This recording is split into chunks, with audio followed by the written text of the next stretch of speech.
Pues sí, nuevamente buenas noches a todos. Sean bienvenidos a esta jornada de un webinar denominado Técnicas de Oralidad en los Procesos de Familia, el cual será impartido y desarrollado por el maestro Mario Orlando Ticas Rivera, autor del libro Apuntes sobre técnicas de oralidad en el proceso de familia. Nada más para dar una breve reseña de lo que el ponente nos viene a compartir el día de ahora. Su formación académica: él es graduado en licenciado en Ciencias Jurídicas de la Universidad Centroamericana José Simeón Cañas en el año 2001. Continuó sus estudios en la Universidad Autónoma de Barcelona, España, habiendo obtenido su maestría en Derecho en los Negocios en el año 2011, y con lo cual obtuvo el doctorado en Derecho Privado en la misma universidad. Asimismo, tiene un posgrado y diplomados, talleres, seminarios y webinares en el área del derecho de familia, en derecho indemnizatorio, derecho procesal de familia, técnicas de oralidad, entre otras. Además, fue contratado por el Consejo Nacional de la Judicatura para elaborar los exámenes que se realizan en la evaluación del grado de conocimiento de abogados aspirantes a pertenecer a jueces de familia. A la vez, tiene diversas publicaciones relacionadas a los regímenes patrimoniales del matrimonio, las técnicas de oralidad en el proceso de familia, la situación jurídica en las técnicas de reproducción humana y asistida en El Salvador, entre otras. Pero entre las que se destaca el libro, el cual vamos a hacer referencia en esta ocasión, denominado Algunos apuntes sobre las técnicas de oralidad del proceso de familia salvadoreño, el cual fue publicado en el año 2016. También ha sido docente a tiempo completo en diversas universidades, tales como la Escuela Superior de Economías y Negocios y la Universidad Evangélica, Universidad Francisco Gavidia Tecnológica, entre otras. Ha impartido las cátedras de Derecho de Familia, Derecho Procesal de Familia, Introducción al Estudio del Derecho, Derecho Civil, Teoría General del Proceso, y actualmente es un abogado en el libre ejercicio. Como ya los he compartido yo anteriormente con los compañeros que están aquí, pues para mí es un honor tenerlo en esta ocasión acá, al cual en manera personal yo denomino uno de los mejores abogados que se desenvuelven en las técnicas de oralidad en los procesos que se promueven en los juzgados de familia. Cedo los micrófonos y las cámaras al licenciado Maraticos. Sea bienvenido en esta ocasión. Gracias, Steven. Gracias a ti y pues, a la universidad por darme la oportunidad de estar con ustedes, pues que les voy a comentar que es la primera vez que me paro frente a estos chicos de la Nacional. Nunca había nunca he dado clases en la nacional realmente, en otras universidades sí, pero nunca he tenido el honor de pararme, bueno, en este caso digitalmente por lo menos, pararme a dar clase o algo, ¿verdad? Relacionado con lo poco que uno puede saber de esta materia. Y por eso es que les agradezco, te agradezco a ti la oportunidad. Para mí es un compromiso también, pues, lo uno que hace, tratar de transmitirlo a las nuevas generaciones. Doy clases desde el 2002, sí, desde el 2002, desde que me autoricé de abogado, pues, entonces siempre me ha gustado esto. Hasta hace poquito que ya he dejado de dar clases, bueno, hasta este mes básicamente. Así que solo me voy a dedicar a estos tipos de actividades. Así que bienvenido a esta iniciativa y cuando querrás vamos a estar ahí a tus órdenes. Muchas Dicho esto, gracias. a ti. Dicho esto, entonces, entiendo que ya las reglas del webinar están bien claras. Creo que ya Steven me las había comentado. Las preguntas al final. Yo soy de la opinión que siempre hay que interrumpirme para, pues sí, para darle dinámica a esto, pero por ser tan cargado, ¿verdad? Lo que vamos a platicar, creo que lo mejor es que mejor al final tengamos alguna área, algún espacio para preguntas, que con gusto voy a evacuar hasta donde me dé la garganta. Bien, dicho esto, vamos a hablar de las técnicas de oralidad. No sé, yo me pongo a pensar que, como ustedes ya han visto algunas materias de derecho, me contaba Steven de que ustedes están en el cuarto ciclo de la carrera, es el segundo año, y han visto algunas materias de derecho sustantivo material, algunas que otras de derecho procesal, y yo diría que el derecho sustantivo, en este caso, digamos, el derecho de familia, por dar un ejemplo, en el área en la que nos encontramos, es como la norma que, o no sé, que habla de los derechos de los miembros de la familia. Y el área procesal es el vehículo por medio del cual nosotros hacemos valer esos derechos. Las técnicas de oralidad precisamente serían como, si este es un vehículo, pues habrá que ver si andamos en un Toyota, en un Mercedes, no sé, porque realmente si ustedes no manejan técnicas de oralidad y que hoy en todas las materias se aplican las técnicas de oralidad, pues va a ser un camino muy escabroso, porque esa verdad que ustedes tratan de transmitirle al juez no va a llegar pues en debida forma al juez y por tanto va a ser bien penoso perder un juicio porque usted no pudo transmitir esa idea, esa verdad, hacer llegar esa verdad al juez. A la larga nosotros los abogados somos facilitadores de esa verdad al juez, somos transmisores de esa verdad a un juez o una jueza. Entonces, en la medida que lo hagamos mejor, pues definitivamente va a llegar mejor el mensaje. Y sin perjuicio de recordar que tenemos algún colega por allá que muchas veces se toma la tarea de estropear esta labor que tienen ustedes. De modo tal que si ustedes no manejan técnicas de oralidad y el otro colega sí las maneja, pues va a ser un momento un poco penoso para ustedes frente a sus clientes el no poder interrogar, por ejemplo, a sus testigos, o peor aún, no saber qué interrogar, que eso implicaría que ustedes no conocen del derecho de familia. Y aquí es donde tenemos que conocer un poco el derecho sustantivo, porque ese es el objetivo, llegar a demostrar esto que aparece aquí en el Código de Familia. Por darles un ejemplo, si queremos divorciar a las personas por divorcio, por estar separados por no más años consecutivos, uno tiene que saberlo. Tiene que saber que ese es mi objetivo. Tengo que probar de que este señor o esta señora, cliente mío, tiene 1, 2, 3 o 10 años de separado con su cónyuge. Entonces usted tiene que probar eso. Por eso tiene que conocer el derecho sustantivo.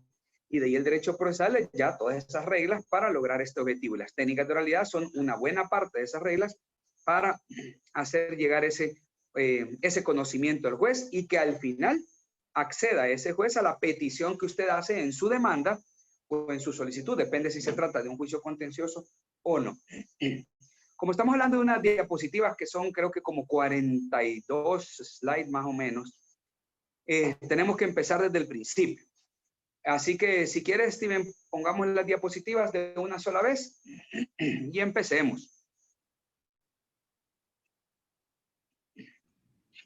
¿No les aparece ahorita compartido? Muy bien.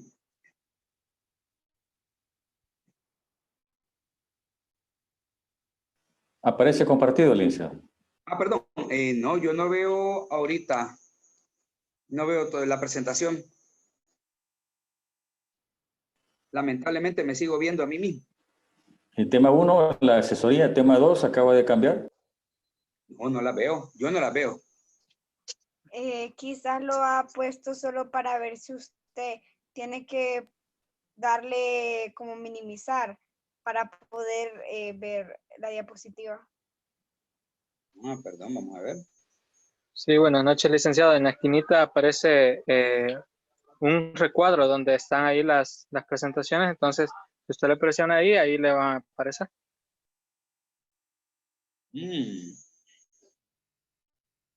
Quiero ver. No, no las veo, fíjate.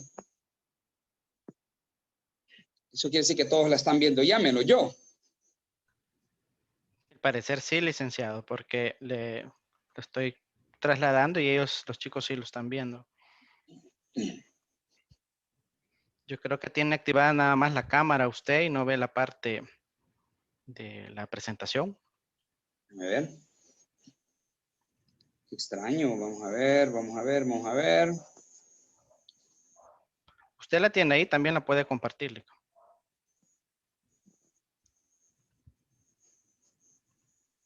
Déjame ver, fíjate que aquí... que yo puedo compartirlo. Lo que pasa es que las presentaciones... Sí. Déjame ver, voy a ver si las puedo compartir yo entonces. Dame un segundo. Sí. Eso podría simplificar. Pues lo voy a proyectar nuevamente yo, tal vez lo vea ahorita. Vamos a ver. Vale. Ok, si quieres intentar en lo que se están cargando las mías. Okay, yo ahorita la tengo ahí lista. Sí, ya la veo. Ok, está bien. Bueno. Perdémosla ahorita. Hoy sí. Perfecto. Bien, un poco ambicioso el poder hablar de todos estos temas. Aquí, si ustedes se percatan, veremos 9 temas. Cuando nosotros pensamos en técnicas de oralidad, normalmente nosotros pensamos en la audiencia de sentencia, el interrogatorio directo, los interrogatorios de testigos, contrainterrogatorios, objeciones, alegatos, etc. Pero yo le doy un enfoque diferente, bueno, le doy el mismo enfoque, más sin embargo le agrego algunas cosas. Y es que la oralidad, por supuesto, se refiere a las técnicas de poder hablar en la práctica forense, o sea, en una audiencia, pero definitivamente esto tiene una raíz y un origen. No solo llegar y pararse a interrogar a un testigo. Tras de ello hay un gran trabajo previo. Y por tanto, yo en el libro hablo de cómo desde la primera asesoría uno trata de edificar el caso, de armar el caso, la teoría jurídica del caso, la teoría fáctica del caso, etcétera, que tiene inevitablemente injerencia en las técnicas de oralidad. Así que cuando hablamos del primer tema en esto de técnicas de oralidad, según el libro que ustedes tienen y que les va a servir, porque entiendo que es un lenguaje, o eso he tratado, por lo menos es un lenguaje sencillo, les hablo un poco de esa asesoría. Ustedes véanlo también como aquella entrevista que usted tiene con su cliente, y creo que lo más importante, más allá de las técnicas de oralidad, es que esa primera entrevista es el momento en que usted se tiene que lucir con el cliente para que el cliente lo contrate, porque puede hacer que el cliente, si usted no lo convence, no lo va a contratar. Máxime porque hay personas que van a 2 asesorías, con un abogado y con otro abogado, entonces empiezan a comparar. Yo he tenido clientes que hasta han leído jurisprudencia, se han metido a las páginas de la corte a ver jurisprudencia para ver qué abogados andan en estos rollos. Entonces, definitivamente esta primera asesoría, pues, obviamente, y pensando de manera egoísta, es el momento en que usted capta al cliente. Pero hablando de técnicas de oralidad, pues es el momento en que el cliente le empieza a contar la historia y usted empieza a encasillar esa historia en alguno de los supuestos hipotéticos de la norma. Ustedes en Introducción al Estudio del Derecho vieron que las normas jurídicas se encuentran construidas gramaticalmente por supuesto hipotético y consecuencia jurídica. Entonces ustedes empiezan a escuchar una historia y empiezan a imaginarse que de esa historia tal artículo es el que le da la respuesta. De eso se trata para el caso del abogado. Ok, entonces en esa primera asesoría tiene una gran importancia. ¿Qué importancia tiene? Como dice aquí en la diapositiva, ahí es donde el cliente decide contratarle. B, el cliente estará claro de la estrategia a seguir. Esto es importante porque a mí me pasa ocasionalmente que algún cliente me dice, mire, yo no quiero que me dé asesoría, yo ya sé lo que hay que hacer. Lo más probable es que el cliente lo que pasa es que no quiere cobrar, no quiere pagar la asesoría, ¿verdad? Que uno debe cobrar la asesoría. Entonces no quieren los clientes. Entonces uno tiene que negarse inmediatamente, decirle, no, tiene que recibir la asesoría. ¿Para qué? Primeramente yo conozca los hechos y estemos en la misma línea. Solo para que ustedes se imaginen, cuando yo doy una asesoría en el bufete de un divorcio, nosotros abordamos 14 temas, lo cual uno dice, ¿de dónde saca tanto tema? Porque uno piensa en divorcio, cuidado personal de los hijos, régimen de visitas, cuota de alimentos, uso de la vivienda familiar. Ahí van 5, pero son 14 en total. Entonces, por eso es que es bien importante que estén en la misma línea. La tercera importancia es que desde ahí el cliente toma la decisión con conocimiento de los riesgos. Uno debe tener mucha ética profesional y no tiene que prometer 100% un resultado, porque no siempre depende de uno. Recuerde que hay jueces y como abogados hay jueces buenos, malos y muy malos. Igual que abogados. Habemos abogados decentes, malos y habemos abogados muy malos. Entonces, a veces no siempre se va a ganar el caso y no siempre es por culpa del abogado. Hay muchos elementos ajenos que se pueden suscitar, incluyendo que el mismo cliente no le cuente toda la historia. También pasa. Cuando usted tiene una asesoría, yo por lo menos sugiero una estructura de esa entrevista y esta es la que yo les planteo. Una presentación, tiene que conocerlo a usted, porque de la confianza que le tenga a usted, así se nutre la relación. Muchos abogados todólogos, y eso de ser un todólogo, con las disculpas del caso, es ser un bueno para nada. Entonces, eso es andar dando vía en todas las materias. Todos lo hemos experimentado, pues a mí que no me pregunten de un tema de derecho bursátil, ¿verdad? Que pues, nada que ver, pues seré totalmente un ignorante en esa área y hay que reconocerlo. Si en el país hay más de 7,000 leyes, ¿cuántas leyes uno ignora? Hay leyes para toda cosa. En el derecho de familia yo calculo que hay entre 25 y 30 leyes que tienen aplicación en el derecho de familia. Entonces ya conocer sobre esas leyes ya es un reto. Ya no digamos cómo lo aplica cada juez. Entonces usted en su presentación tiene que exponer más o menos por qué cree que usted maneja la materia. Así como los médicos, ¿verdad? Que uno debe de ir al médico especialista. No puede operarse el cerebro con un médico general. Así es la idea. En segundo lugar, en esa entrevista, pues hay que abordar la teoría fáctica del caso. O sea, que le cuenten la historia. En buen salvadoreño, que te cuenten la historia. Con todo descaro le puedo decir que a mí me agrada mi materia porque yo vivo del chambre. Entonces, en este caso, la teoría fáctica del caso en materia de familia es el chambre. Así que esa historia es bueno que se la cuenten porque así ustedes les da la respuesta de su problemática, que es el punto 3, que es la teoría jurídica del caso o asesoría en sí. Esto no es más que hacer encasillar el supuesto o los hechos que le han planteado en el supuesto de la norma. ¿Cuántas veces han llegado al bufete a contarme, yo quiero que me pasen cuota de alimentos, pero en la historia que me cuentan aparece de que esa señora, por ejemplo, suponiendo que es la mamá la que tiene el cuidado de los niños, vivió con el caballero por mucho tiempo. Entonces, aparte de resolverle el tema de la cuota de alimentos, yo les sugiero que promovamos también el juicio de declaratoria judicial de unión no matrimonial, para efecto de que puedan oportunamente liquidar el régimen patrimonial al que estuvieron sometidos. Y ellos nunca lo supieron. En su cabeza eran 2 novios que vivían juntos, pero realmente esa situación de vivir juntos, un hombre y una mujer, sin impedimento legal para casarse, genera una figura jurídica que se llama la unión no matrimonial o convivencia. Entonces, a raíz de la teoría fáctica del caso o la historia que les cuentan, ustedes hacen encasillar esa historia a los supuestos hipotéticos de la norma. Y ahí donde usted se luce diciéndoles, bueno, su caso da para esto, esto y aquello. Cuando el cliente sabe todas las puertas a las que puede acceder, decide con conocimiento de causa y de consecuencias, decide cuáles atravesar. También usted puede decirle a esa ama de casa, usted merece una pensión compensatoria y no quieres ella una pensión compensatoria, por orgullo, por lo que sea. Pero es decisión de esa señora o de ese señor que merecen una pensión compensatoria. Pero su labor es explicarle todos los derechos que tienen las personas. Muy bien, comentado esto entonces, la cuarta parte, digamos, de una entrevista inicial o asesoría es la exploración de la prueba. Porque de nada me sirve yo tener una serie de hechos, muchos hechos, que en materia de familia es muy común, que hayan, por ejemplo, actos de agresiones, pero todas las agresiones se dan en la alcoba. Entonces de nada me sirve tener muchas historias muy relevantes, que son actos de violencia intrafamiliar, que son infracciones al deber de respeto, entonces yo la puedo divorciar o lo puedo divorciar, pero el problema es, ¿y cómo voy a probar todo eso? Entonces usted tiene que explicarle al cliente las deficiencias del caso. Tiene que explicarle, mire, necesito testigos, necesito videos o lo que pueda tener, ¿verdad? Muéstreme, ¿verdad? Aquí es donde el cliente muchas veces dice, solo yo estuve en el evento.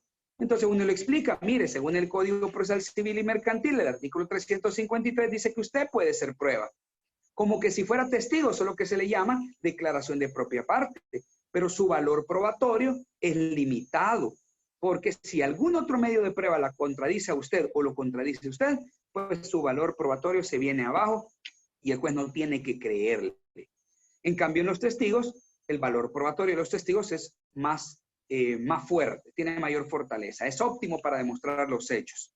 Entonces ahí es donde uno le explica a los clientes las fortalezas y las debilidades del caso. Yo creo que no es ético ni es correcto, como hacen muchos abogados, que narran hechos a diestra y siniestra, a sabiendas que no lo van a probar, con el mero hecho de ser sensacionalistas, de desacreditar a la otra parte, pero eso no es buena estrategia, porque al final, en los alegatos finales, pues uno empieza a decir de que no probaron absolutamente nada, y el juez al final no puede resolver en base a solo los hechos narrados en la demanda. Tienen que ser hechos probados, obviamente. Bueno, y al final tenemos la opinión profesional. Hay que decirles, pues, las posibilidades de éxito. Recomiendo nunca asegurar 100% un caso. Hay muy pocos juicios donde uno puede decir, sí, este caso es puchica, de verdad, que es súper fácil y hay que darle. Además, al cliente tampoco hay que decirle que es súper fácil, porque no, cuando uno le cobre no va a querer pagar, porque decir, si es tan fácil, entonces no me cobre mucho. Así que esa es una recomendación de amigos. Vaya, dale a la siguiente, porfa, Steven. Ok. En segundo lugar, tenemos ya la demanda. Cuando usted le visitan en esa asesoría, puede ser la parte demandada, que quiere plantear una demanda o que quiere que le den salida jurídica a su problemática, o puede ser la parte demandada, ya que ya le lleva a usted un paquete por ahí, que es la demanda, la fotocopia de la demanda con todos sus anexos, las resoluciones que han habido hasta ese momento, etcétera. Entonces usted en ambos casos tiene la misma estructura de asesoría. ¿Hay que elaborar una demanda o hay que elaborar una contestación de la demanda? En este caso, en la demanda es donde se plantean los hechos. Ahí basta ver, no sé, Steven, si ya vieron el artículo 42 de la Ley Procesal de Familia, es decir, los requisitos de la demanda. Sí, ya vimos ese tema. Muy bien, muchas gracias. Entonces, ustedes ya habrán visto de que en algunas letras por ahí aparece el trinomio de la demanda, que es importante: los hechos, la pretensión y la prueba. Eso es súper importante, quizás lo más importante de las demandas, que hay que narrar los hechos puntuales, hay que, ¿cómo se llama? Establecer de cada hecho cuál es la prueba y la pretensión correspondiente. Entonces, aquí es donde también yerran muchos colegas. Cuando uno presenta una demanda, no la debe de presentar a lo loco. Hay abogados que presentan las demandas casi que al día siguiente, 2 días después de la entrevista inicial. Eso es, o sea, no sé qué trabajo están haciendo, pero eso es sinónimo de que no está bien, porque hay que preparar una buena demanda, ¿verdad? La Capilla Sixtina no se hizo en un día y su demanda debe de ser algo espectacular, bueno, detallado, coherente, ordenado cronológicamente y sustentado. Entonces, relacionado con las técnicas de oralidad, ya vimos que en la entrevista inicial lo importante es la historia, los testigos, la prueba que tenemos que van a ir en la demanda. pero usted no se debe confiar en lo que dice su cliente. Es súper común, y más en materia de familia, en las demás materias también, pero en familia es más todavía. Y le voy a poner un ejemplo bien típico. Le digo, mira, le estoy con mi cliente, mira, ¿y quién vio cuando tu marido te insultó? Y confunden. Y en vez de entender quién vio, entienden quién sabe. Entonces me empiezan a decir, mire, sabe de los hechos mis papás. Entonces uno tiene que aclararles. Es bien común que uno tiene que aclararles. No. A mí no me interesa quién sabe. A mí me interesa quién vio cuando este caballero te insultó. Ustedes en la narración de los hechos en la demanda y por tanto en la historia que les cuentan en la asesoría, ustedes tienen que ser bien específicos. Disculpen el francés, ¿verdad? Pero si ese caballero o esa contraparte le dijo a tu cliente, sos un pendejo, usted lo va a poner así en su demanda, con lujo de detalles, por supuesto que entre comillas. Y usted eventualmente cuando prepare el testigo tiene que darle la confianza de decir esas palabrotas, porque usted le va a preguntar qué le dijo el señor a la señora y el testigo lo va a decir. Por eso es que hay que entrevistarse con los testigos y prepararlos, porque ellos no creen que eso sea adecuado, a menos que usted se lo ha preparado previamente. Entonces, usted tiene que entrevistarse con sus testigos en 2 ocasiones. Y la primera es antes de plantear una demanda. Por eso en la diapositiva dice, luego de la entrevista inicial, hay que sostener la primera entrevista con los potenciales testigos. Esto es para por lo menos estos 3 objetivos. Primero, para identificar si son verdaderos testigos. Porque no es raro de que llegue un testigo y decir, yo no vi, a mí lo que pasa es que mi amiga o mi amigo me contó. Entonces usted sabrá que ese es un testigo de referencia y su valor probatorio es básicamente nulo, como lo dice el 365 del Código Procesal Civil y Mercantil. B, otro motivo para dar esta primera entrevista, para sostener esta primera entrevista con los testigos, es para identificar lealtades y deseos de declarar. Obviamente esto es importante, señores, porque si ustedes, aquí en familia tenemos muy comúnmente testigos empleadas domésticas, pero las empleadas domésticas muchas veces no le son leales a tu cliente. Muchas veces dicen, yo no me quiero meter en esto, etcétera. Entonces, hay que identificar lealtades. Hay amigos que son los que han presenciado los hechos. Me acuerdo que una vez fuimos a comer alitas y en esa reunión le pegó una chicada en público y le dijeron tal y tales palabras. Entonces, estas fueron presenciados por los amigos de la pareja.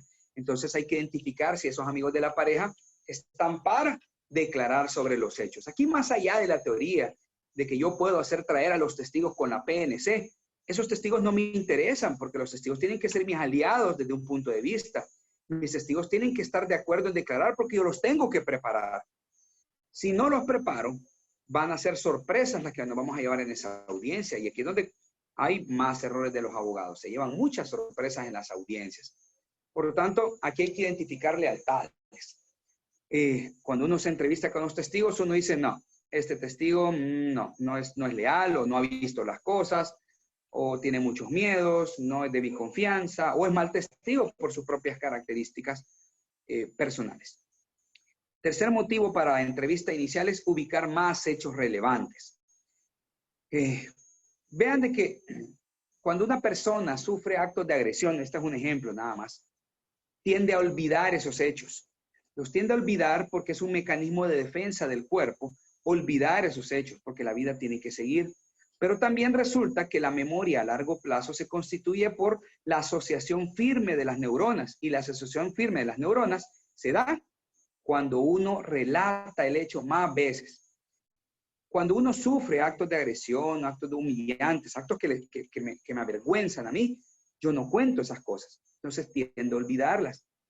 Pero créanme que los testigos no los olvidan, porque para los testigos es el chambre de la semana contar cómo trató Juan a Pedro o a quien sea en la reunión, en las alitas o en cualquier lado. Entonces, ellos sí se ponen a contar los hechos y por tanto, ellos sí refuerzan ese conocimiento, esa memoria.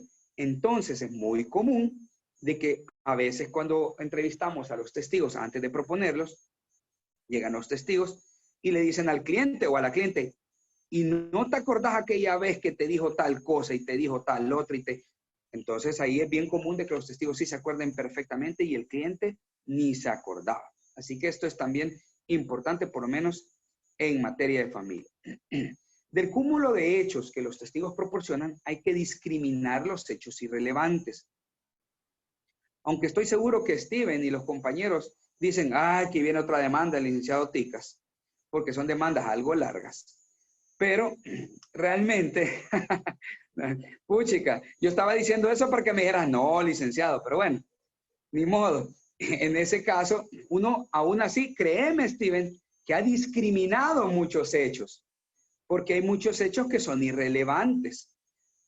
Y esos hechos que son irrelevantes hay que irlos discriminando porque a la larga un expediente de mil páginas, de 1000 folios, o sea, tiende a que el juez no logre leer todo eso. Mejor hay que mostrarle al juez lo más relevante. Por ejemplo, en los juicios de violencia intrafamiliar, posiblemente el cliente o la cliente me quiere narrar 40 hechos, pero al final, con un hecho que se demuestre, la contraparte va a quedar condenada. Entonces, yo no suelo narrar más de 10 hechos de violencia intrafamiliar en un juicio de violencia intrafamiliar. Al final, el objetivo es que quede condenado o condenada en violencia intrafamiliar la contraparte. Entonces, hay que ser muy astuto en esto.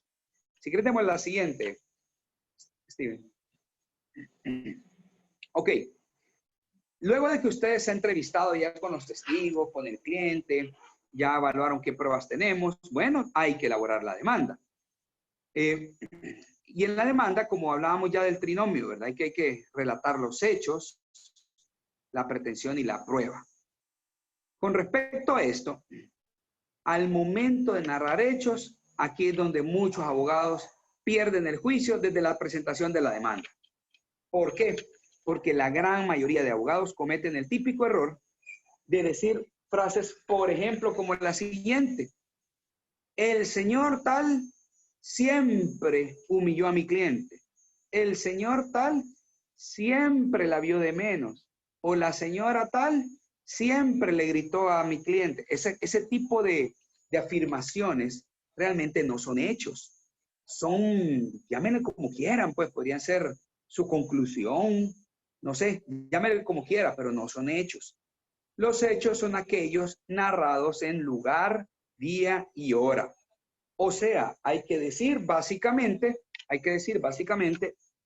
que el día 7 de enero del año 2014 pasó este hecho, con lujo de detalles, otra vez, con las palabrotas que tienen que tener esa narración, si es que surgieron tales palabrotas. ¿Por qué? Porque después el hecho ocurrido en tal fecha va a ser probado con tal testigo. Entonces aquí es donde pierden los juicios los abogados. Es como que usted en materia penal, y que en la Universidad Nacional tienen varios penales y son bien pulidos en esta materia.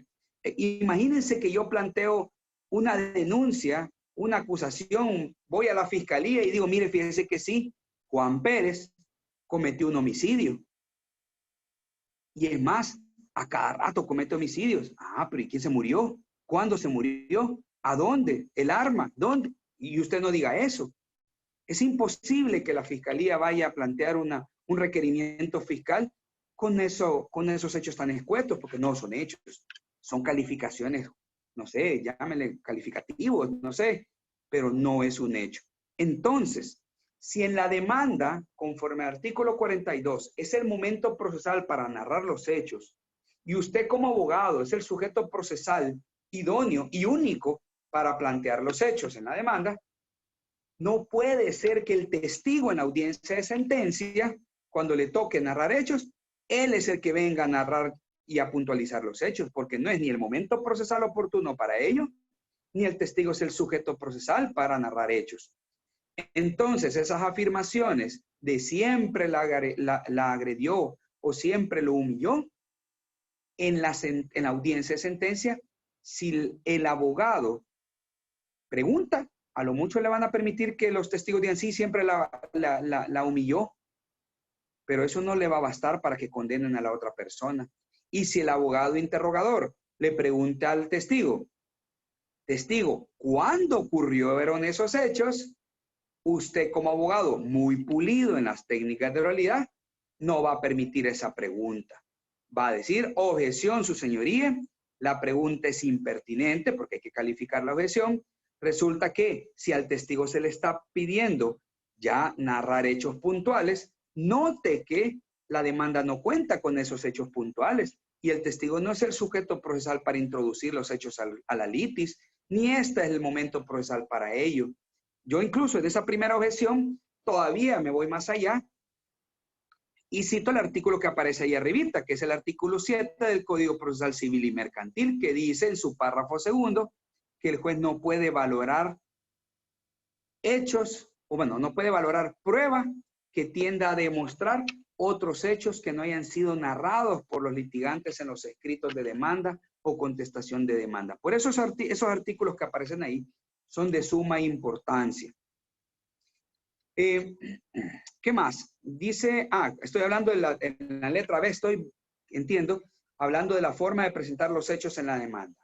No debemos de narrar hechos abstractos, tenemos que narrar los hechos delimitando en lugar, día, hora, modo. Ya quienes estuvieron presentes en ese hecho no es necesario, pero si usted lo quiere poner, está bien. Va dejando mayor credibilidad desde ya a el juez. Letra C, forma de ofertar la prueba en la demanda. El artículo 42 de la Ley Procesal de Familia y el 276 del PR Civil señala ya de que uno tiene que ofertar la prueba, pero no nos dice cómo hacerlo. Lo usual es que los abogados ponemos un acápite, una parte de la demanda donde decimos esta es la prueba. Pero el 310 del PR Civil nos dice de que en la audiencia preliminar debemos ahí delimitar qué pretendemos demostrar con cada uno de los medios de prueba. Entonces, normalmente ya los jueces le previenen a uno de que, digamos, que vamos a demostrar con cada testigo. Entonces, en la audiencia preliminar, usted debería decir, el hecho del 14 de febrero del año 2018 va a ser probado con el testigo tal. Eso lo puede poner desde la demanda si usted quiere, no tanto porque sea exigido por la ley desde la demanda, sino porque usted ya lo puso, ya hizo el trabajo fuerte en la demanda y ya en la audiencia preliminar solamente verifica que este hecho lo va a demostrar tal testigo y listo. Fíjense que incluso cuando hay demandas bien elaboradas, la contraparte cuando lee esa demanda se le baja la moral, porque cuando viene y ve su demanda y ve de que el hecho ocurrido tal fecha donde yo insulté a mi esposa o a mi esposo, y en efecto ahí estaba Juan Pérez, nuestro amigo, y lo han puesto de testigo. Ay, Dios santo, pues sí, me van a probar que yo le grité. Y tal día, la empleada doméstica, sí, ahí estaba Juanita, ella estaba ahí y la tiene de testigo. Pues no. No necesito ser abogado para saber de qué van a probar todos estos hechos. A lo mucho le puedo preguntar a mi abogado, mire, ¿qué va a pasar si prueban estos hechos? Y el abogado ya me va a terminar de desmoralizar contando todo lo que me va a pasar. Entonces, una buena demanda motiva a las negociaciones y a las conciliaciones. Porque obviamente uno de abogado busca las negociaciones muchas veces para no dañar más a la familia, pero también porque uno le dice al cliente, mira, aquí va mal. Estos testigos que han propuesto, ¿realmente crees que van a ir a declarar? Si el cliente dice sí, son bien amigos de ella o de él, pues da por hecho que van a probar los hechos, salvo que el abogado sea muy malo interrogando y podamos objetarlos porque no puedan demostrar las cosas, ¿verdad? Pero realmente las técnicas de oralidad no son para estropear el trabajo del otro, realmente es para filtrar la información correcta.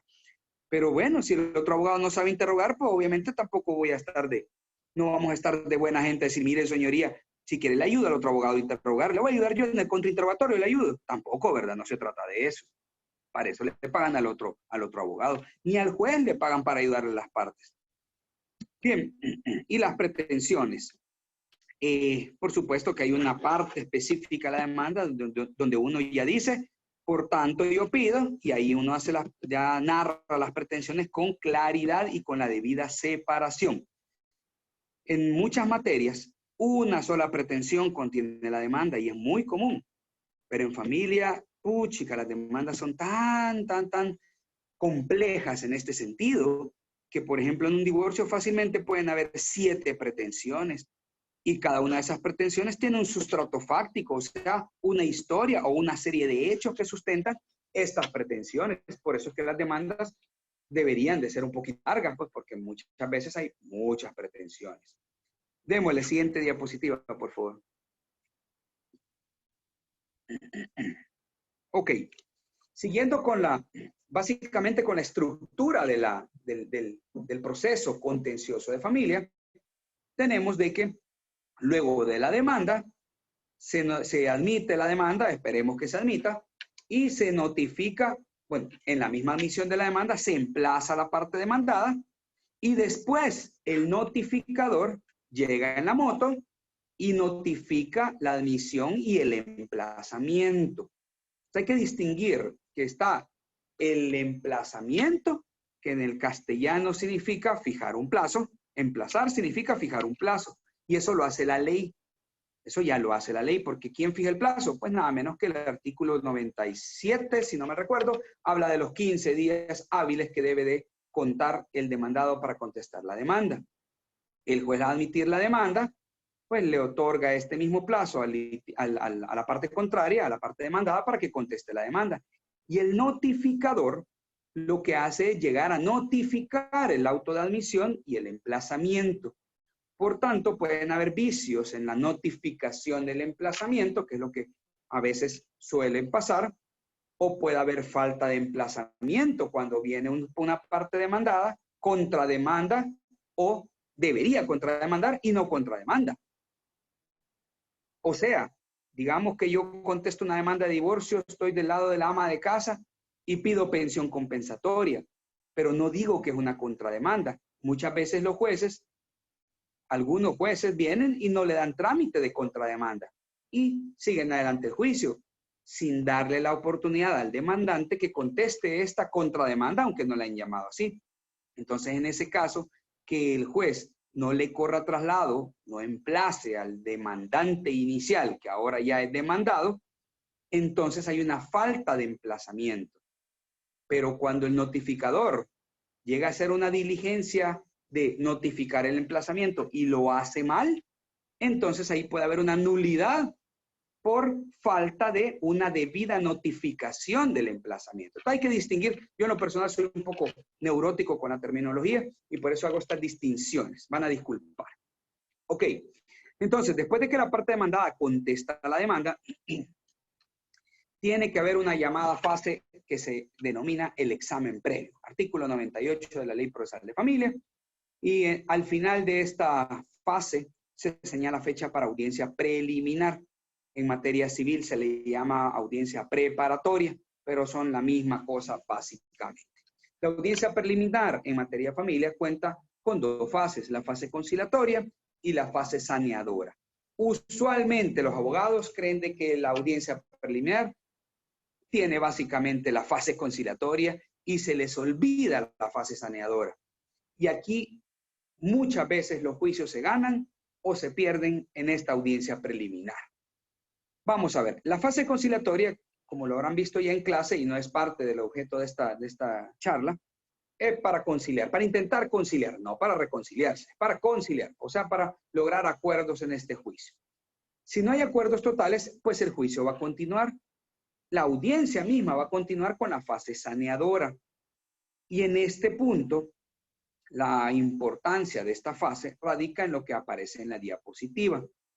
Después de que se han logrado algunos acuerdos parciales o ningún acuerdo, el juez primero tiene que delimitar cuál es la pretensión o pretensiones que quedan subsistentes y sobre las que recaerá la sentencia. Si estamos hablando de un divorcio y ya se pactó, ya se reconoció que hay una separación de los esposos, entonces a la hora de fijar la pretensión en la fase saneadora, ya no va a estar la separación, el divorcio por separación, como una pretensión a continuar conociendo por parte del juez. Entonces, ahí tenemos de que el juez dice, bueno, el divorcio ya lo arreglaron ustedes, ya el demandante dijo que están separados por 2 años, por ejemplo, y la parte demandada, al contestar la demanda, reconoció que eso era cierto, perdón. Entonces, en ese caso, pues ya la pretensión de divorcio ya está relevada. Al final voy a decretar el divorcio, al final de este juicio. Lo voy a decretar porque ustedes así lo han pedido. Quedamos pendientes con la cuota de alimentos y otras figuras por ahí. Entonces, en ese caso, este es el momento para fijar la pretensión, y esto lo dice el artículo 305 del Código Procesal Civil y Mercantil. La Ley Procesal de Familia no dijo esto, sino que la Ley Procesal de Familia en el artículo 108 habla de fijación de los hechos. Y los jueces toman la fijación de los hechos como que si fuese la fijación de la pretensión, pero sí hay un sustento específico para esto y es el 305 del Código Procesal Civil y Mercantil. Y la fijación de los hechos es otra cosa. ¿A qué me refiero? Digamos que no hubo acuerdo en el divorcio. Entonces, la fijación de la pretensión es el divorcio por separación. Y la fijación de los hechos es que los esposos están separados desde el 7 de octubre del 2016. Ese es el hecho. Entonces hay que distinguir pretensión con hecho. De ahí viene, digamos que la pretensión es la cuota de alimentos. ¿Cuáles son los hechos? Bueno, capacidad, necesidad y todos los hechos que se han narrado en la demanda respecto de dichos extremos. Que el señor y la señora ganan tanto en sus trabajos, que la necesidad de los alimentarios es de tanto. Eso son la fijación de los hechos. El juez debe estar muy claro de cuáles son los hechos, porque después viene la siguiente subfase, que es la admisión de la prueba. Es bien fácil. Si tenemos que hay que probar la separación de más de un año consecutivo, porque el demandante dijo que están separados desde el 8 de octubre del 2017, entonces ya tenemos el hecho bien claro. Ahora vamos a ver qué prueba me están ofertando a mí como juez para demostrar ese hecho. Mire, señoría, aquí le estoy trayendo una fotografía donde, si usted se fija, mi cliente está solo. Esta es una reunión que tuvieron en el 2019. Entonces el juez tiene que valorar si esa prueba le va a servir en la audiencia de sentencia para demostrar la separación. Entonces, aquí es donde uno tiene que valorar en esta materia de derecho procesal de familia, y más que todo en derecho procesal, aquella teoría de los hechos positivos y los hechos negativos. Cuando estamos hablando de un hecho positivo, es algo que sucedió efectivamente. Y cuando hablamos de los hechos negativos, estamos hablando de algo que no ha sucedido o que no sucede. Entonces, cuando hablamos de que yo soy un transeúnte en la calle y me encuentro en la esquina de mi casa y chocan dos carros, yo no necesito conocer a las personas, yo simplemente vi que chocó unos carros. Entonces yo presencié un hecho positivo, algo que sucedió. Pero cuando hablamos de la separación de los cónyuges, yo tengo que narrar algo que no ha sucedido y que es la convivencia de estos sujetos por tanto tiempo. Entonces demostrar un hecho negativo es mucho más difícil que un hecho positivo. Aquí es donde el abogado tiene que ser muy astuto y con mucho sentido común. Y tienen que seleccionar muy bien a los testigos. Tienen que ser testigos que en primer lugar deberían de vivir con alguno de ellos para poder demostrar que, en efecto, el cónyuge A vive solo o vive con otras personas, pero no vive con el cónyuge B. ¿Y quién da fe de eso? Alguien que vive ahí. En su defecto, alguien que visita tan frecuentemente a esta persona que puede dar fe de esto. Pero vienen ahí de repente y ponen de testigos. Mira, tráigame 2 testigos para mostrar la separación. Y viene la gente, los clientes, y le llevan a 2 compañeros de trabajo. Es como que ustedes, compañeros de clases, se digan, mira, ¿quieres ser testigo de mi separación con mi cónyuge? Entonces, usted dirá, ¿de verdad este compañero de clases o este compañero de trabajo es un verdadero testigo? Ahí es donde pierden los juicios los abogados, en la selección de testigos. Entonces, hablando un poco de esta fase, el juez advierte si los testigos o la prueba en general supera la triple valoración que debe superar, de pertinencia, utilidad y legalidad de la prueba. Entonces, ¿esa fotografía me va a demostrar la separación de un año de 2 personas? Pues creo que no, ¿verdad? Y el tema de la separación se prueba básicamente con testigos. No hay más ahí, porque incluso yo he tenido, imagínense, constancias de movimientos migratorios, donde aparecen al señor 3 salidas seguidas y ninguna entrada. ¿Y cómo es eso? Pues entonces hay mecanismos de prueba que son falibles. Pero el testigo, depende de su declaración, va a generar la convicción de la separación o no. Así que la separación en este caso se prueba con testigos. Pero cada hecho es diferente y hay que utilizar el sentido común para demostrar los hechos con determinados medios de prueba. Dale, por favor, Steven.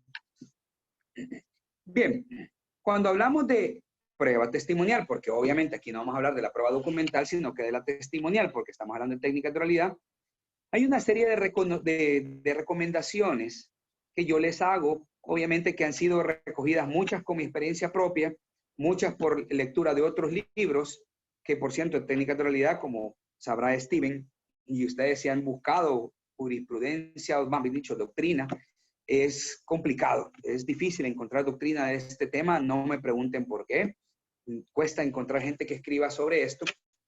Entonces, mucho de lo que expongo en el libro, y yo lo que voy a decirles normalmente a mis alumnos, a los colegas, a los amigos, se extrae de la experiencia, algunas cosas también de libros.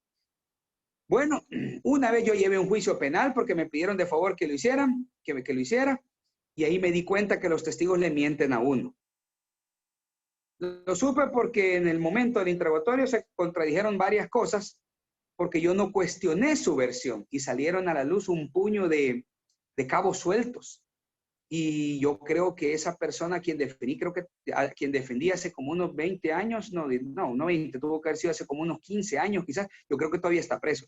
Pero bueno, más allá de hacer leña del árbol caído y de hablar de mis fracasos, les cuento de que definitivamente aprendí hace mucho tiempo que usted, cuando su cliente le cuente la historia, cuando los testigos le cuenten la historia, usted hágale de abogado del diablo, cuestione su versión. Aclárele después de que usted no es el enemigo, porque hay gente que es bien susceptible, pero aclárele eso, pero cuestione su versión, que no hayan cabos sueltos. Y si usted descubre mentiras, hágale conciencia que a usted no le tienen que mentir, porque si no, está cavando su propia tumba.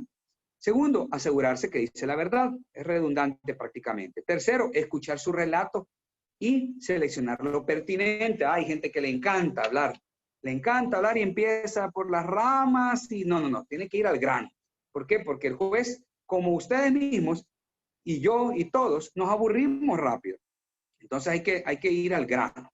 Cuarto, explicar las reglas, la dinámica y el propósito de los interrogatorios, tanto el directo como contrainterrogatorio.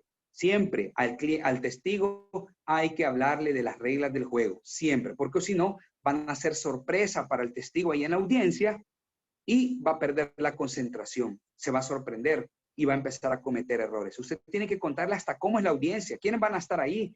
Y si usted es especialista, y espero que lo sea, usted le va a contar, este juez es bien grosero, o esta jueza es bien linda gente con los testigos. Así que se va a sentir cómodo.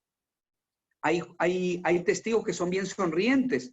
Usted diga, usted sea como es, tranquilo, no se preocupe. Eso genera confianza, pero no. Uy, esta jueza no. Si usted lo ve reírse, esta jueza, ay, yo guárdese, lo va a regañar. Y al testigo hay que ahorrarle todas las achicadas posibles, todas las regaños posibles, porque si no, pierde la concentración. Hay jueces que están muy desubicados y se ponen a no insultar, pues, pero sí a ser muy groseros con los testigos, con los abogados, y ahí hay que pararle el carro al juez. Usted no puede permitir que un juez venga y le falte el respeto, señores. Eso definitivamente. Esa frase de no se peleen con la cocinera, utilícenla en cualquier otra circunstancia de su vida, pero usted no va a permitir que un juez venga y le falte el respeto. No puede permitirlo.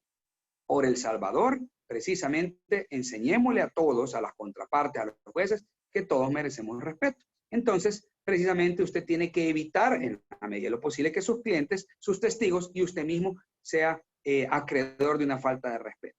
Ok, entonces, aquí también hay que seguirle recomendando al testigo vocabulario a emplear. Y esto va también para los clientes, usted. Porque hay muchos clientes que dicen, sí, es que ella se fue con su marido. Mire, deja de hablar de esa manera. O hay mamás que dicen, no, es que yo no le presto a los niños. No hable de esa manera porque los niños no son una cosa ni son suyos. Si usted habla de esa manera, señora, la van a regañar o la jueza se va a estar haciendo o el juez se va a estar haciendo una idea de que usted en efecto está obstruyendo la relación con el otro progenitor. Y si usted le prueban esto, está en peligro que incluso le quiten el cuidado personal de sus hijos. Entonces, definir el vocabulario para los testigos es importante, pero esto va para todos, obviamente para el abogado, obviamente para el cliente y naturalmente en este caso para los testigos. Siguiente, por favor. Forma de testificar en audiencia de sentencia. Aquí definitivamente hay que tratar de ser ordenados, señores. Usted tiene que narrarle, con el testigo obviamente, tiene que narrarle al juez los hechos de una manera ordenada, cronológicamente en la medida de lo posible, pero muy ordenado. Una regla de vida que usted debe tener es póngase en los zapatos del otro. Y en estos casos yo me pongo en los zapatos del juez para que yo me ponga a pensar cómo le puedo transmitir estos hechos al juez de modo que sean entendibles. Así debe de trabajar uno, así debe de redactarlo en la demanda, así debe de narrar los hechos en no solo en la demanda, sino que ya los testigos en la audiencia. Hay que hacerlo ordenado, porque si no el juez se va a perder y el que está interrogando es el que debe de crear, debe de hacer de que el juez entienda. Está creando su hipótesis, su teoría fáctica, entonces debe ser súper entendible. Aspectos preliminares, vestimenta, sentado, contacto visual, tatuajes, etc. Usted, si es especialista, va a conocer a los jueces. Usted sabe que este juez es relajado, es una persona, es un juez joven, no va a tener problemas con que esta persona llegue no tan formal o que tenga tatuajes. Si es un juez o una jueza muy mayor, usted puede decir, ah, no, testigo, te recomiendo que te tapes los tatuajes el día de la audiencia. ¿Por qué? Porque no quiero que eso vaya a afectar tu credibilidad. Ustedes saben que el ser humano, por regla general, es prejuicioso. Entonces, los jueces también son seres humanos, entonces muchos de ellos son prejuiciosos, como la gran mayoría de personas. Entonces, usted si conoce al juez, deberá saber qué tan prejuicioso es. Hay jueces que son súper imparciales, súper correctos, van a lo que van, pero hay jueces que no. Como abogados sabemos malos abogados también, hay malos jueces como deben de saberse. Usted tiene que preparar su caso como que si fuera ante un juez de esos para que se entienda la historia. Pero estos aspectos preliminares como la vestimenta, el sentado, el contacto visual es importante. Por ejemplo, de vestimenta, pues sí, si va a llevar a una muchacha que no lleve un escote muy provocativo, porque puede hacer de que a alguna persona ahí en la audiencia no le vaya a gustar y se lleve un regaño de más, o peor aún, que ni la regañen o ni lo regañen, pero igual ya la percepción negativa la tiene ese juez o esa juez. Contacto visual tiene que verse al juez, tiene que verse a los ojos de las personas y esas personas que les gusta agachar la mirada, aquí en este momento tienen que quitarse esas mañas. ¿Y cómo usted percibe todo esto? Pues en la entrevista inicial del testigo y a la hora de la segunda entrevista, que es la preparación del testigo. No es prohibido preparar testigos, de hecho es necesario. Octavo, ensayar el interrogatorio directo.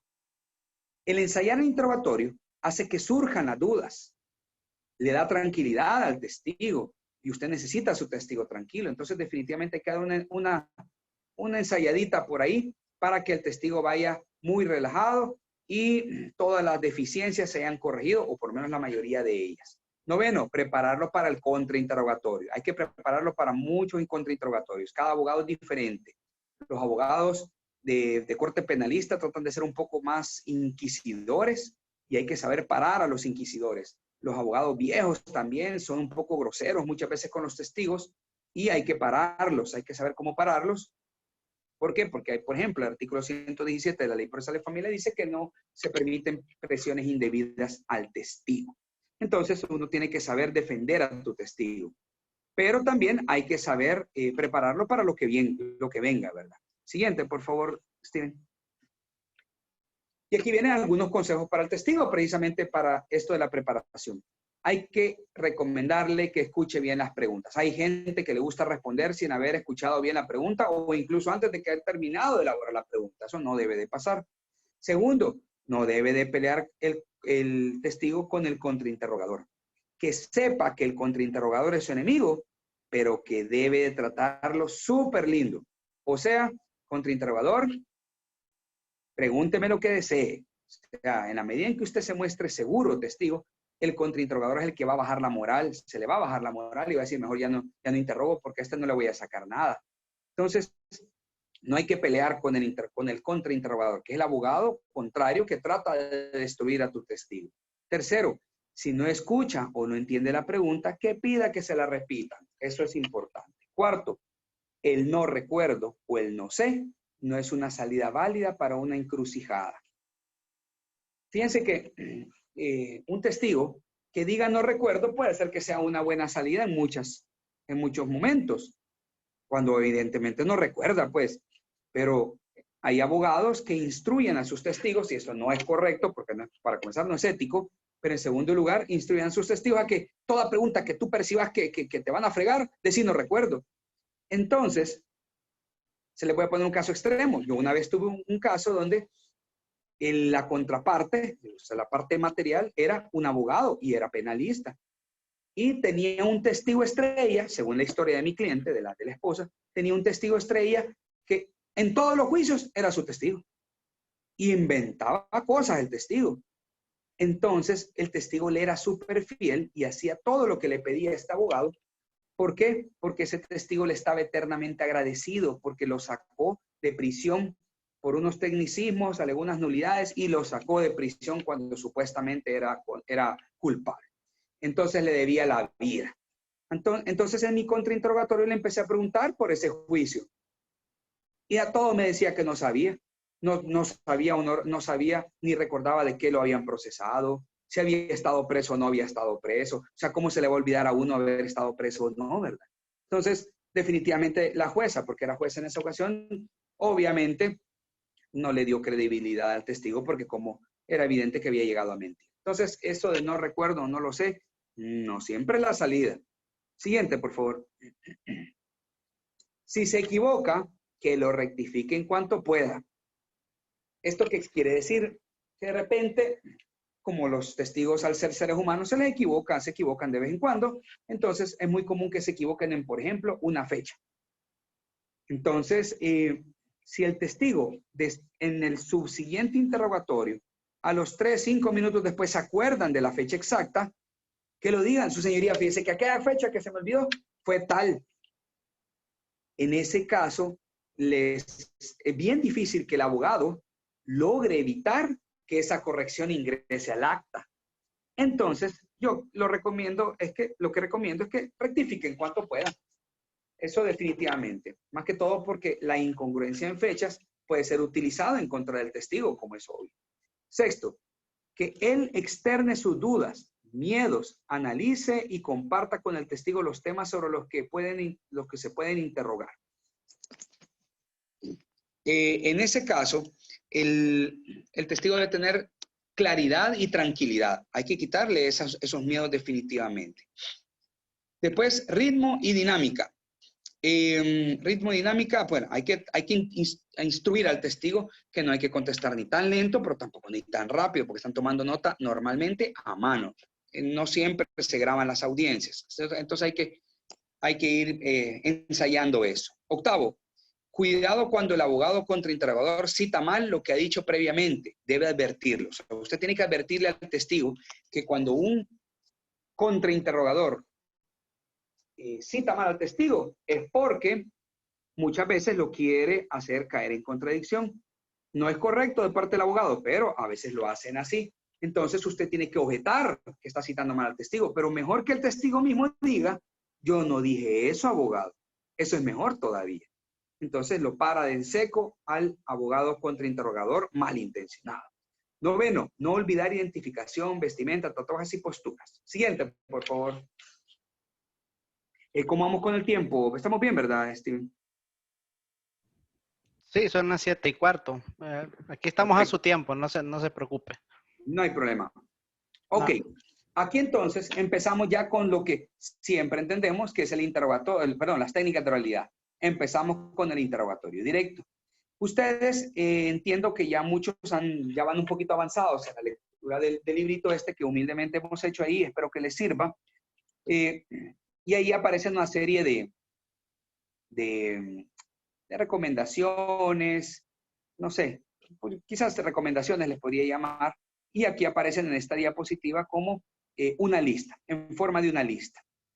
Primero, en el interrogatorio directo, esto es como los temas, primero hay que ver, perdón, esta no es una lista de recomendaciones, perdón, son los temas que vamos a ver, pero rápidamente. Así que demos la siguiente diapositiva, por favor, Steven. Primero, yo creo que ustedes ya, aunque no han visto la materia técnica de realidad, ustedes saben que el interrogatorio directo es el primer interrogatorio que se le hace al testigo por parte de quien lo ha ofertado. O sea que si yo voy a probar un hecho, yo soy el que oferto testigos y yo voy a ser el primero en interrogarlos. Entonces, ese primer interrogatorio es a lo que llamamos el interrogatorio directo. Después viene el contrainterrogatorio, que es el que hace el abogado contrario para tratar de destruir al testigo. Después viene el redirecto y el recontrainterrogatorio, así como un ping-pong de interrogatorios. Entonces, hay una estructura que no es sugerida, sino que la ley ya le dice que por lo menos hay que identificar al testigo, y eso está en el artículo 364. Básicamente consta de como 5 preguntitas, creo que son 5 exactamente. Primero, el nombre del testigo, la edad del testigo, el estado familiar, el domicilio y la ocupación. Yo aquí es donde yo recomiendo también que si usted conoce muy bien al juez, por ejemplo, y sabe que el juez, por ejemplo, le voy a poner un ejemplo hipotético, usted conoce que el juez es testigo de Jehová, o es mormón, o es evangélico, o es bautista, y su testigo también lo es, pues también pregúntele sobre eso, pues, porque entonces ahí van a hacer posiblemente clic este juez con el testigo. Y entonces algunos jueces que hasta se pasan de la raya y le empiezan a preguntar, ¿y usted dónde se congrega? Y hasta empieza a platicar en la audiencia. Obviamente no debería de ser eso el juez, pero ese es lo que usted propició, que el juez y el testigo hagan clic para que el juez le crea casi que a ciegas a este testigo. Hay que utilizar las herramientas que el sentido común, la lógica y la inteligencia les puedan dar. Dale, por favor, Steve. Bueno, la estructura del interrogatorio básicamente es, primero, las 5 preguntas de identificación. Están las preguntas de acreditación del testigo, la pregunta de transición, el desarrollo y el final de impacto. La acreditación del testigo. Al testigo hay que humanizarlo, contextualizarlo, ubicarlo en los hechos. Eso es acreditar al testigo. Lo anterior se realiza por medio de preguntas que tiendan a que el juez lo conozca y que también lo ubiquen en los hechos. Por ejemplo, si estamos hablando de una muy común testigo, que son las empleadas domésticas, usted le tiene que preguntar, mire, en esa pregunta de dónde trabaja, desarrolle, escarbe en ese tema que si es empleada de tu cliente, pues hay que hablar de su horario laboral, de cuándo empezó a trabajar, cuáles son sus obligaciones, qué días de la semana le toca descansar, etcétera. La idea es que el juez diga, hey, esta empleada, si tiene 2 años de trabajar con esta familia y me van a probar un hecho de hace 2 meses, pues muy probablemente este testigo definitivamente estuvo ahí presente. Eso es básicamente acreditar al testigo. Yo soy un hermano.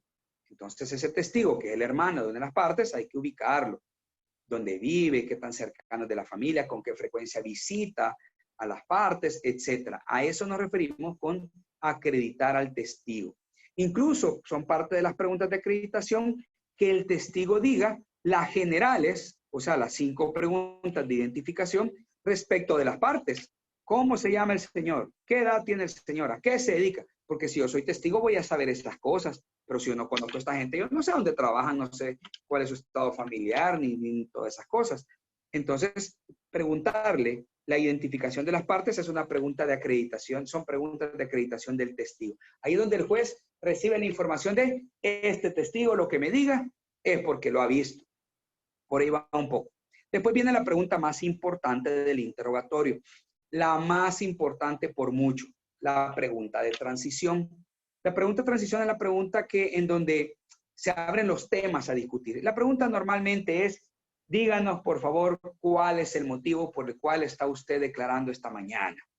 Básicamente esa pregunta, con alguna variante podría tenerla, pero básicamente esa es la pregunta del millón. ¿Por qué está usted aquí, testigo?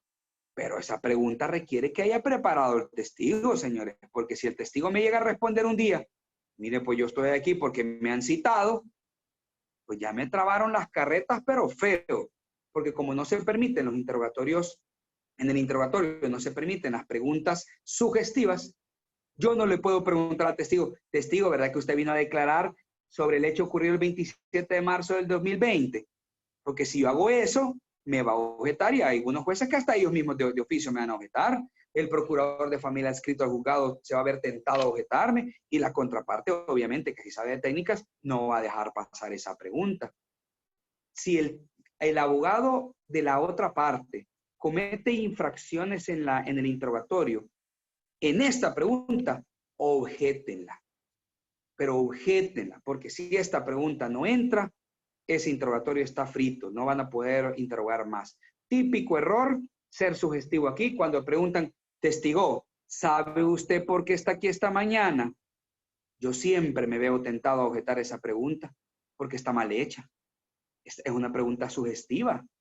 Cada vez que un abogado pregunte, ¿sabe usted si tal cosa? Ya es sugestiva, porque la respuesta de saber o no saber algo, ¿cuál es? ¿Sí o no? Entonces, por la conformación gramatical de la pregunta, toda pregunta que tenga por respuesta un sí o un no es objetable por sugestiva, porque entonces el interrogador es el que introdujo la información y el testigo solo tiene que decir sí o no. Entonces, eso es objetable. La pregunta es, ¿cuál es el motivo por el cual está aquí esta mañana?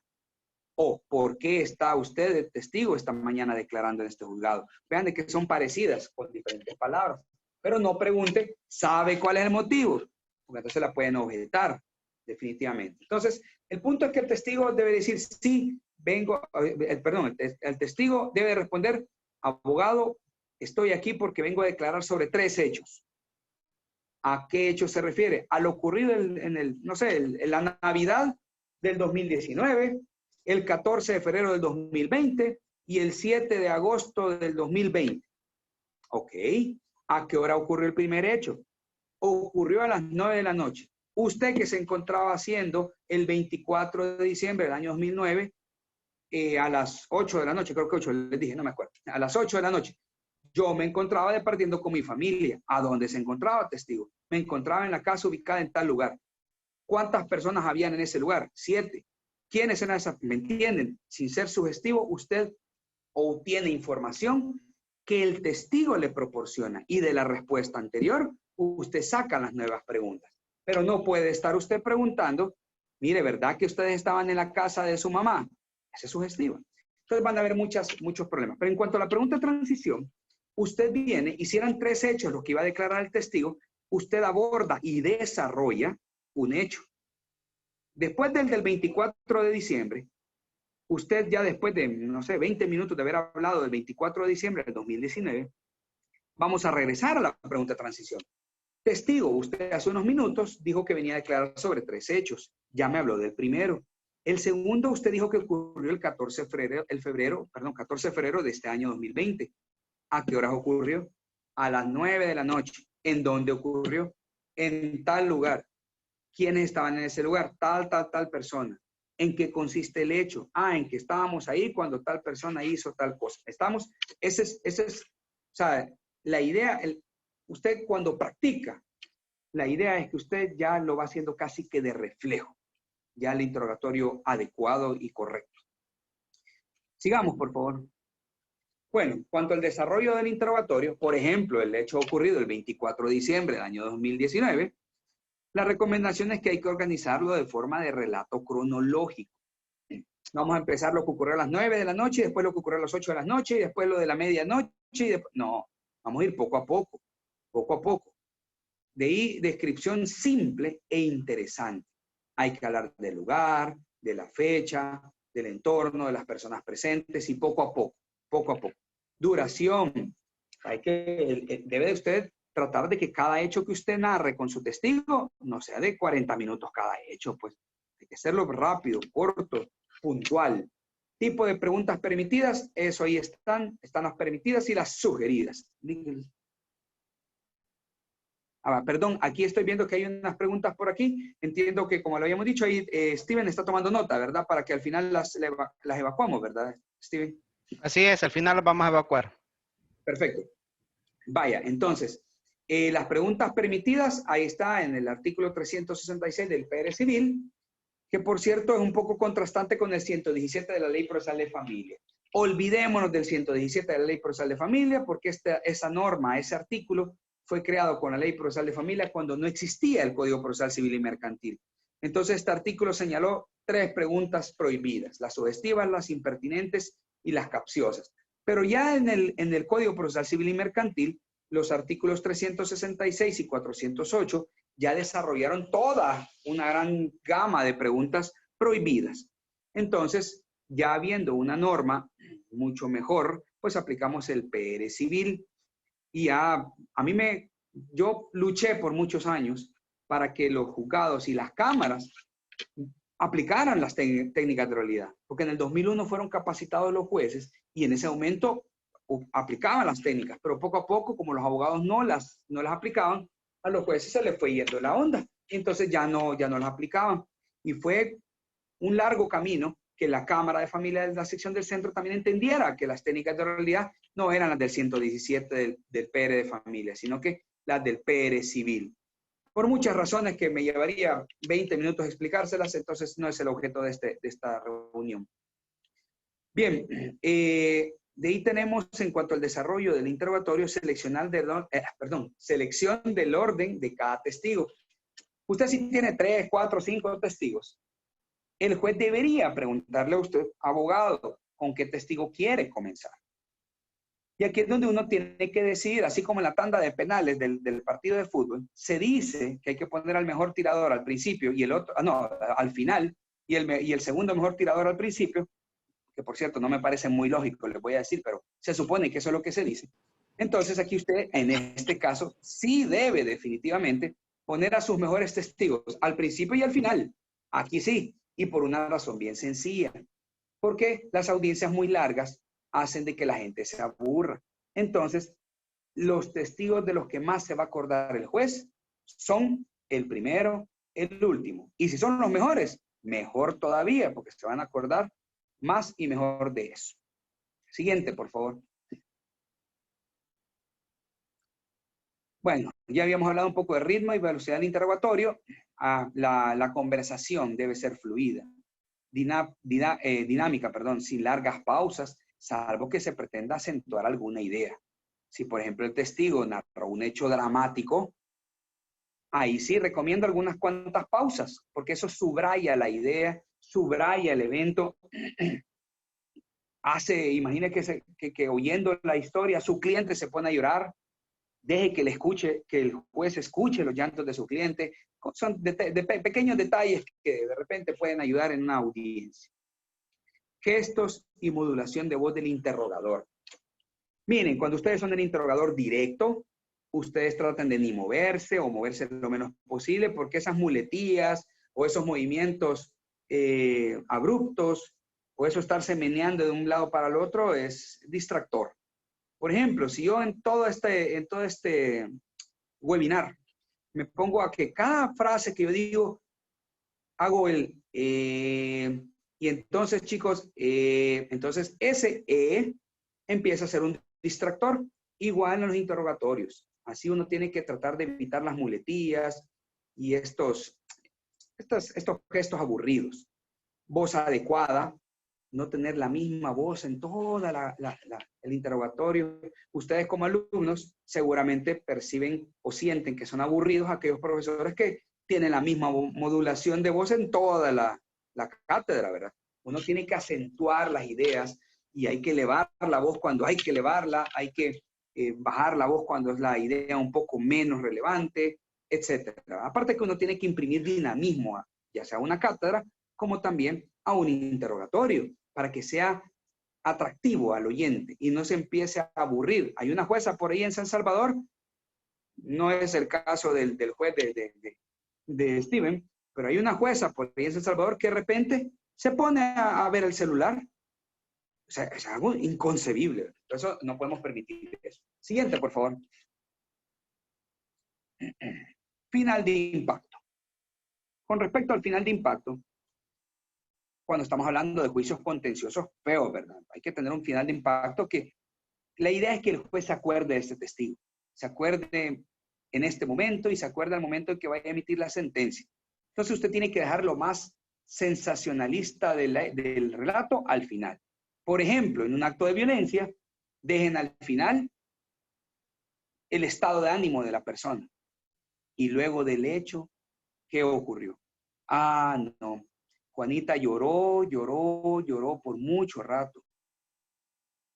Estuvo lamentándose, nos dijo de que no merecía esto. Y fue una escena bien terrible, fíjese, abogado. O sea, tratar de ubicar la parte más dramática para el final es un sugerido final de impacto. No siempre hay un final de impacto, ¿verdad? Porque en los juicios de familia hay de todo, ¿verdad? Imagínense que tenemos testigos en una rectificación de partida de nacimiento. O sea, ya de por sí el tema es aburrido. No vamos a tener un final de impacto con un testigo hablando de una partida, ¿verdad? O sea, tampoco, ¿verdad? Nos vamos a ver un poco ridículos está elevando la voz en algo tan sencillo como eso. Estamos hablando de casos que ameritan, por supuesto.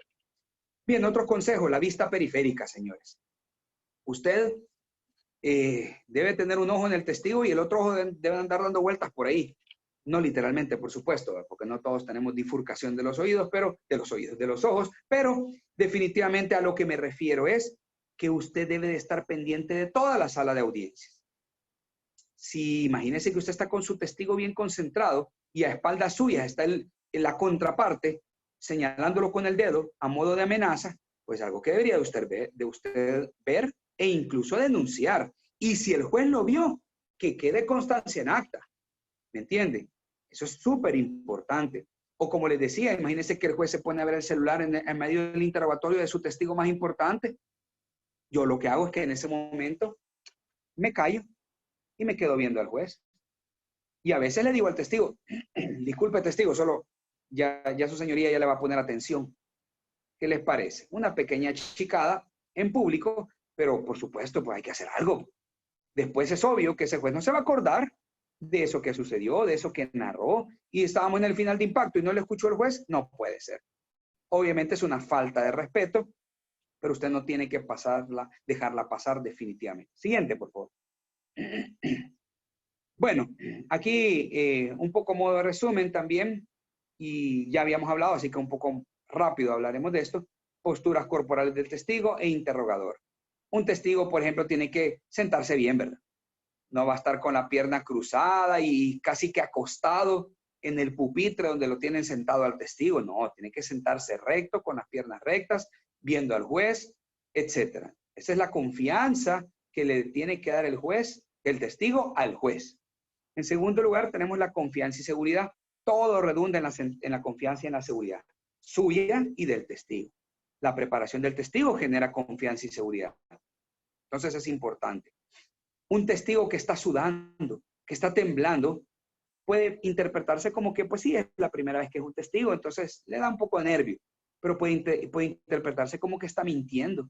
Entonces usted no quiere que el juez tenga esa duda. Entonces el testigo debe de ser una persona con confianza.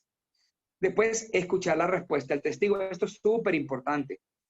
Usted, por mucho que haya ensayado el interrogatorio, usted siempre tiene que escuchar la respuesta del testigo, porque usted, cuando escucha la respuesta del testigo, usted tiene otra vez que ponerse en los zapatos del juez para ver, hey, esto no lo pudo haber entendido el juez, porque lo respondió medio raro ese testigo o respondió incompleto.